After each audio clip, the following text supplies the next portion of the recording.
Welcome back. Yes, we're still doing this. Where we left off is we were looking at the structure of a compiler and just starting to talk about the categorization, the classification of the different type of optimizations that are possible. There's different ways one can categorize optimizations. Oftentimes, the compiler will differentiate between optimizations that are local in nature, that look at a single basic block of code at a time, and those that are more global in nature that can span across basic blocks and span across functions. Basic block is a particular term of art in compilers, and it refers to a block of code represented as a graph, a control and data flow graph that has just a single entry point and a single exit point.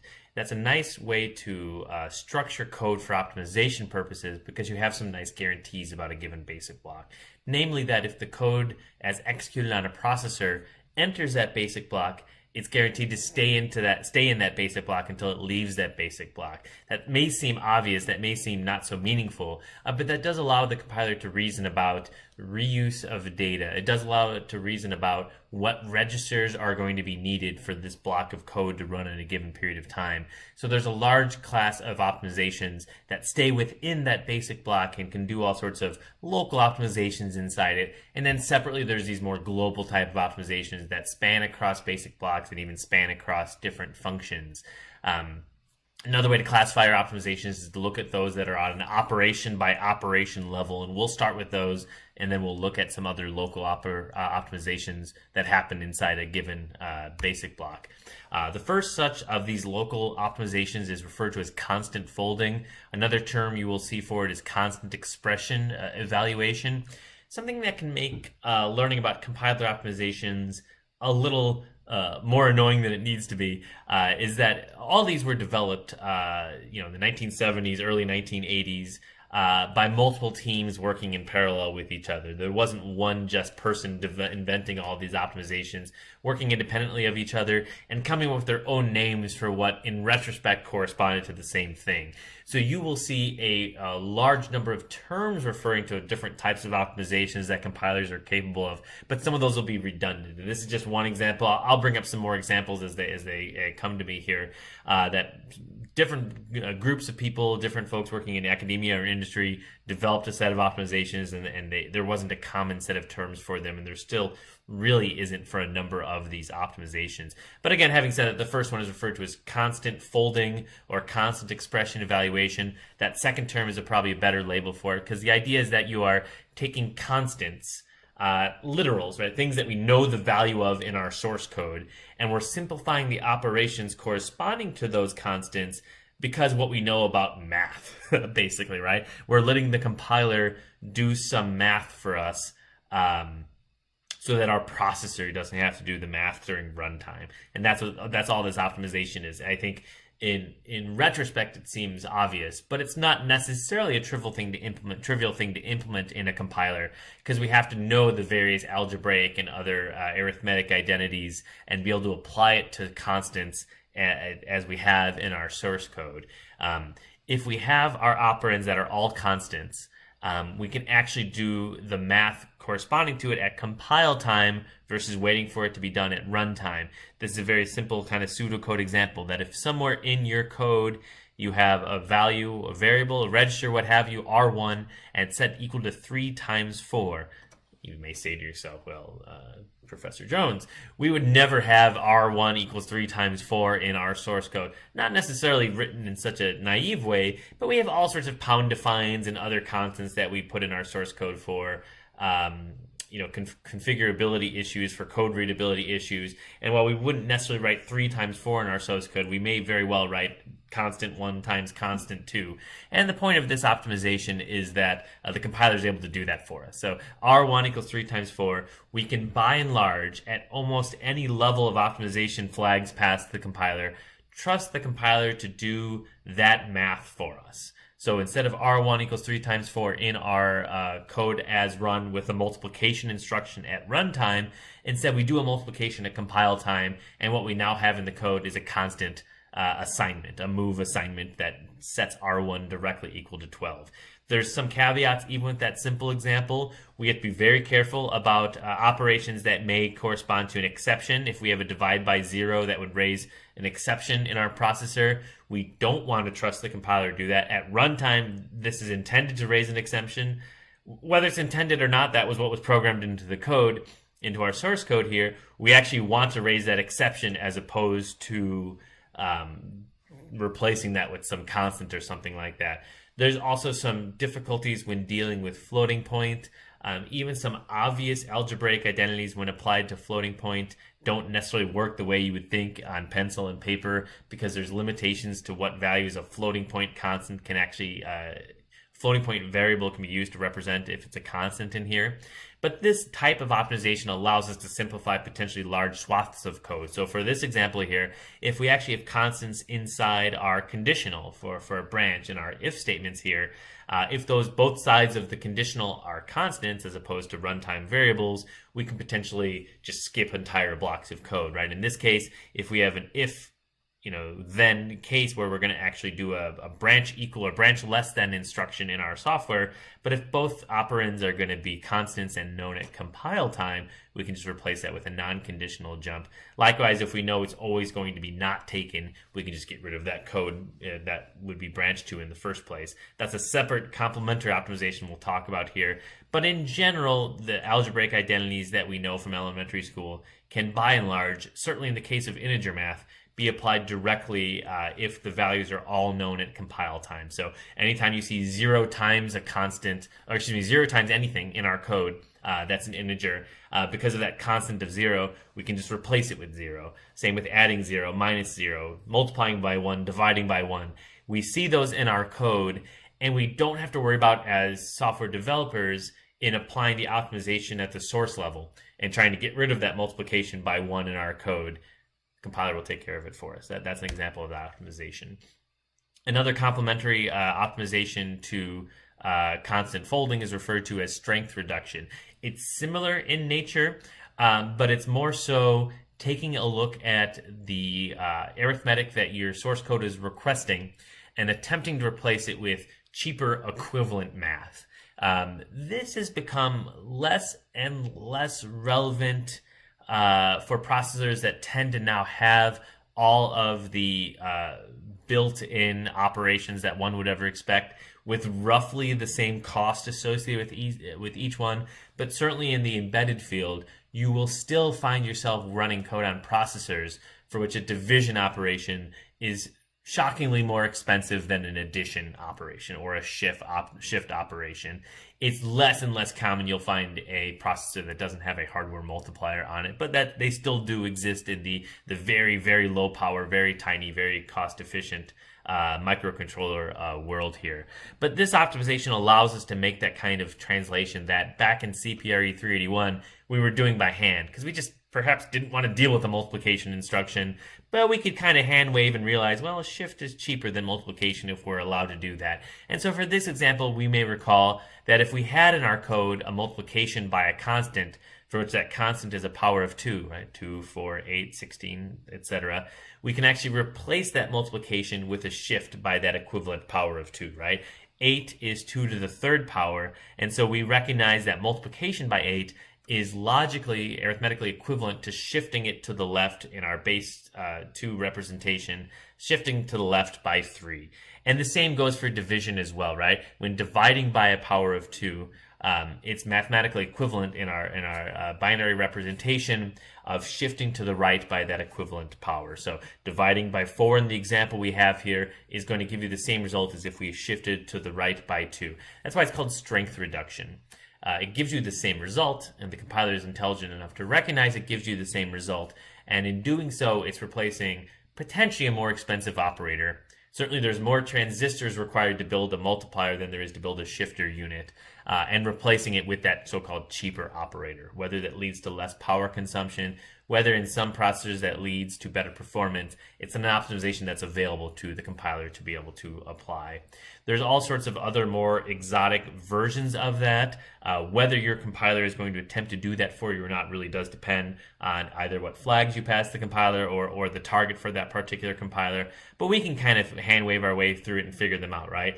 For this example where we're multiplying a value by 7, basically what we recognize is that, well, multiplying by 7 is the same as multiplying by 8 and then subtracting that original value, right? It's R2 times 8 minus R2 is the equivalent of multiplying by R2 by 7, and that's what's happening in this strength reduction example here, right? Instead of doing a multiplication instruction by 7, you're going to shift to the left by 3 to give you a multiplication by 8, and then we're going to do the subtraction by the original amount to get you back to that multiplication by 7.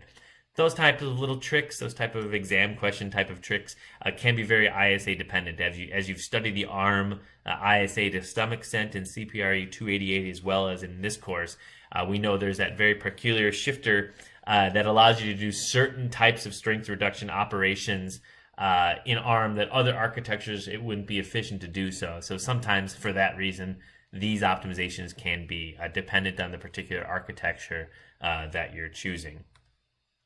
If you're interested in those types of tricks, as embedded software developers, there's all sorts of things that compilers by and large can't do that we as software developers ourselves can start to insert into our code. So we talk about this topic being software optimization, and a big part of it is how we interface with the compiler, but there are all sorts of very, very fun techniques we can apply when doing compiler optimization. This website is Stanford's very dated bit twiddling hacks that they have here, which is different ways we can get a result without having to do sort of the naive, algorithmic approach to it. And I just recommend, in your copious amounts of downtime, you take a look at that and realize, and take a look at some of the examples here and see, what is really possible when very clever people write C code.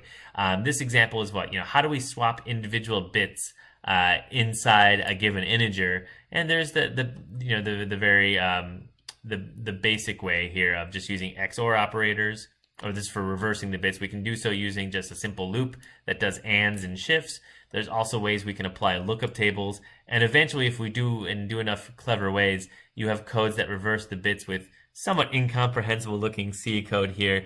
It's not the type of optimization that a compiler would generally be able to do, although if it becomes an effective enough software optimization, someone clever enough will take and apply that as an optimization directly in the compiler itself. As a separate thing, you can take a look at this website. The Bit Twiddling Hacks is the title of this website. All the very clever ways to do things that we all probably can figure out how to do naively in C code, and have relatively clever ways of squeezing out an extra few percentage of performance by either pre-computing results or using arithmetic in ways that you don't expect that would work to give you the result that you have there. One other local optimization that is very commonly used is referred to as dead code elimination. The idea being that if based on some constants that are being calculated, or based on some other knowledge about the flow of control through a program, the compiler can determine that this block of code is actually never going to be reached. Or if the block of code is reached, it's corresponding to a result that is never used. You may have seen this in a separate context when doing VHDL synthesis, either in 381 or in this class, where if you didn't have output ports on your module, the synthesis tools would attempt to just remove your module entirely. Under the same principle, well, we have this module, but no one's ever actually doing anything with the outputs of this module. That wire never goes anywhere. Let's just get rid of it entirely. Dead code elimination follows on a somewhat similar principle. If there's a block of code that is just basically never being reached, or a block of code for which there's a result that's being generated that's never actually being used, the optimization that can be applied is to just remove that code entirely. Again, if you don't observe the result, what's the point of having the code there in the first place? Observe just meaning that it's a result that is ultimately used, but the analysis tends to become a bit more nuanced than that. The compiler has this concept of of defined use chains. We did a little bit of that in 381 when we looked at things like read after write dependencies. It's the same kind of analysis that's being done here on the operand level or on the register level, which is a value got written. Did it get read at some point after it's gotten written? Can we trace that all the way back and realize, well, this value is actually never really used for anything? That allows us to apply that optimization. If it's not used, why even have it there? The actual analysis that gets done is a bit more nuanced than that. But in looking at the code ourselves in a manual way, for this example that we have here, we can determine that certain blocks of that code may not be needed at all because we're not actually seeing the result here. Let's apply this as a simple exercise. And what I recommend now is to pause your video in the next couple of seconds here and to look at this block of code. And for the three type of optimizations that we talked about, that's constant folding, right? If you have 3 times 4 in your code, replace it with 12 at compile time. Strength reduction. If you have something times 8 in your code, replace it with a equivalent shift to the left. And then dead code elimination, which is you set a value R17 and then nowhere else in your code are you actually using R17 in any meaningful way. We'll just get rid of that entirely.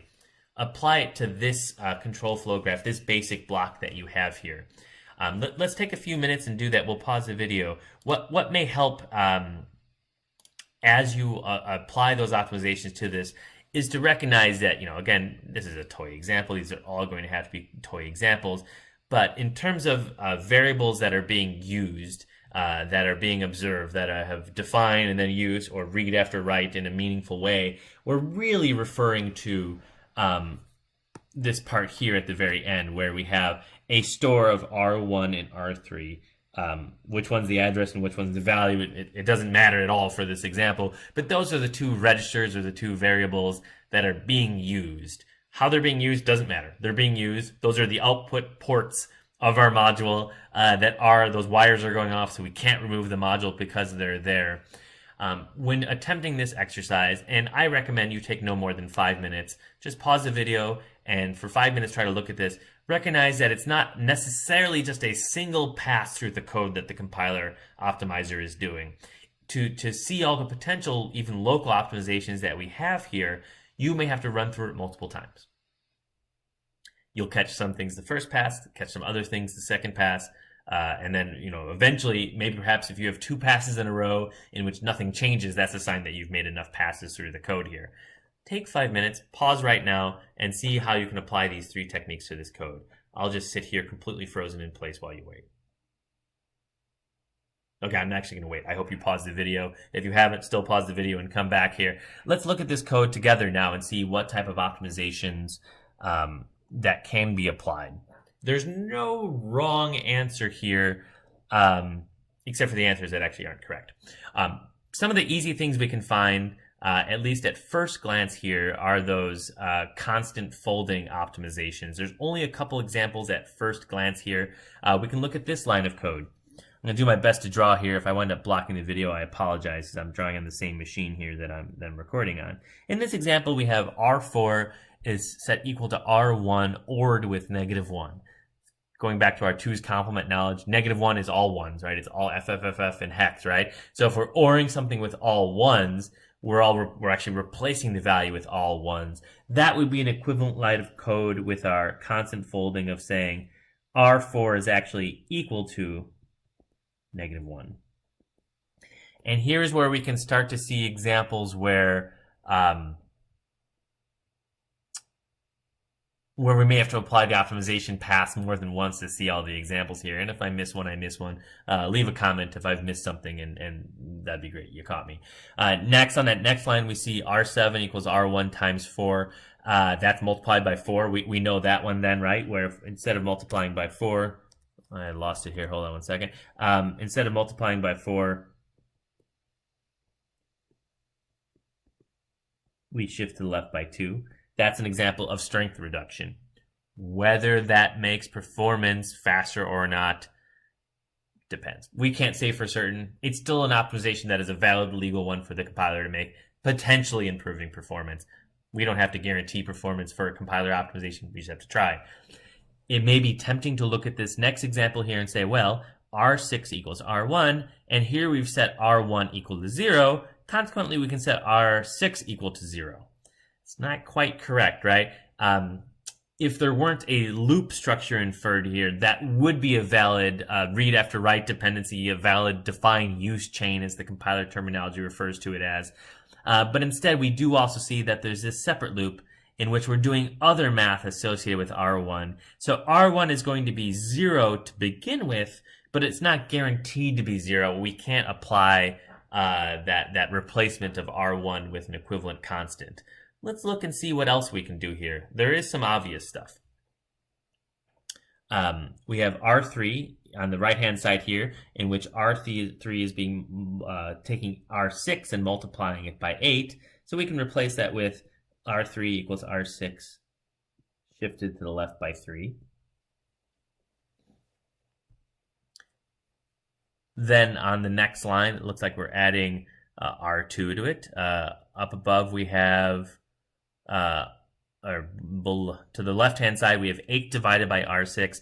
That is not the same as R6 divided by 8, so we can't actually replace that with the equivalent code that we have here. But let's take another look at R6. Now here we are seeing something potentially interesting happening with R6, right? We have R6 being set to R7 times R6 right here. Okay, nothing wrong with that at first blush. That's R6's define. R6 itself is actually never used again until it gets redefined up here, right? As we flow through this code from top bottom, and we're potentially looping around that we have here, R6 gets written to, R6 gets written to again before it ever gets read. That's like a module with ports that aren't connected to anything, right? At least as the code flows through here, we've written R6, we overwrite R6 before we ever use it. That, by definition, at least is how we've declared it here, that becomes dead code. My replacement then for this line becomes nothing, becomes just get rid of that line. We can't get rid of R6 itself in its entirety. It looks like it's being used in other ways here, but that particular line that assigns R6 doesn't seem necessary. You'll never see that value is not observed anywhere. It gets completely overwritten before we ever use it again. Now we talk about multiple passes that have to be applied. We have to maybe go back to the beginning once we've made that change. I see at least one other interesting example of dead code elimination here. Can you see it now? Well, at least you tried.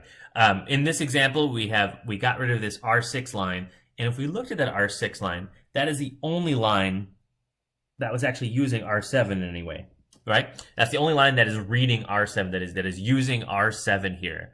We have another line up near the top that's writing to R7, but it's never actually being used. That now becomes dead code, right? R7 is written to, but because of the other optimizations we've applied, R7 is never read from. Consequently now, I know we went through the strength reduction for it, and that's fine. One optimization pass applied a strength reduction. Now a second optimization pass completely gets rid of that code entirely. And we've been able to, at least to some extent, shrink down some of the code that we have here.